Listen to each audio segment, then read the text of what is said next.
Je fume régulièrement du cannabis et j'ai plus de 18 ans. Ce sont deux conditions qui me permettent de participer au nouvel essai pilote de vente régulée à Bienne. J'ai envie d'y participer avant tout pour, en tant que consommateur, savoir exactement ce que je fume, comment la drogue a été cultivée, quelle est sa provenance, quelle est sa puissance et son taux de THC. Voilà pour ma motivation et je vais passer tout de suite à l'inscription. Me voici sur la page d'inscription de l'étude. Un clic et c'est parti. On me demande tout d'abord mon âge, où est-ce que j'habite, en ville de Bienne, si je consomme du cannabis. J'ai dû donner encore quelques informations personnelles qui seront traitées de manière anonyme et voilà.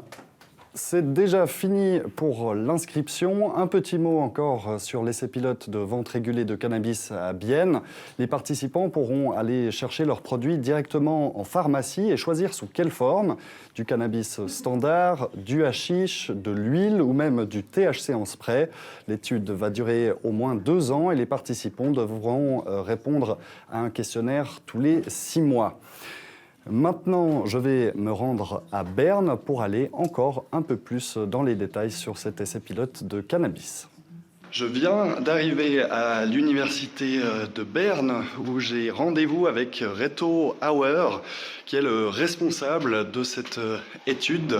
Il est lui-même médecin et chercheur et je vais regarder avec lui en quoi consiste exactement cette participation que doivent faire les consommateurs lors de cette étude.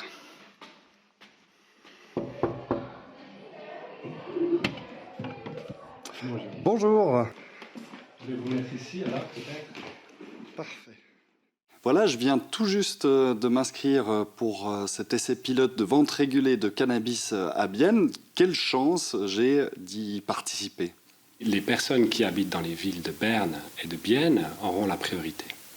Ensuite, on essaye aussi d'avoir des personnes de genre différents, surtout assez de femmes et de personnes non binaires, et puis des personnes aussi d'un certain âge.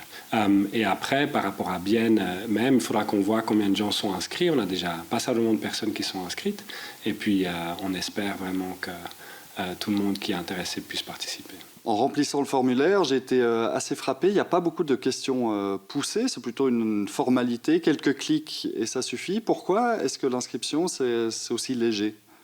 Donc il s'agit d'une première étape de screening, juste de savoir si vous remplissez les critères, si vous consommez minimum dans le dernier mois depuis 6 mois. Mais on a limité un maximum ce genre de questions pour ensuite les personnes, vous allez être invités à un premier entretien où là, on demandera de signer un consentement éclairé. Et puis c'est ensuite qu'on a le droit et puis qu'on voudra demander d'autres questions. En tant que chercheur, vous, qu'est-ce que vous attendez des participants? Donc c'est un modèle de recherche assez strict. C'est une étude randomisée où il y a beaucoup de questionnaires à répondre. La loi nous oblige à vérifier la consommation récente avec un test d'urine. Il y a des questionnaires à remplir. Et puis, ce qui est vraiment important, c'est que les gens y reviennent après 6 mois pour qu'on puisse comparer les résultats. Donc, quand on s'engage, c'est qu'on veut aussi participer à une étude de recherche stricte. Donc les participants devront répondre à des questionnaires régulièrement. Qu'est-ce que vous voulez apprendre avec ces questions? La première, c'est quand même le mode de consommation. C'est combien on consomme, est-ce qu'on consomme du tabac, est-ce qu'on fume, le cannabis ou le tabac, ça c'est la question centrale.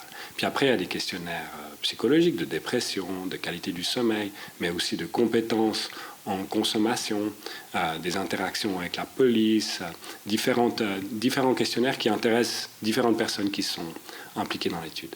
J'ai pu donc me renseigner plus précisément sur cet essai pilote de cannabis et sur ce qu'on attend des participants. Il faudra encore que je patiente quelques semaines. D'ici la fin de l'année, je devrais savoir si j'ai été sélectionné ou non. Et si je participe, le projet démarrera en mars de l'année prochaine.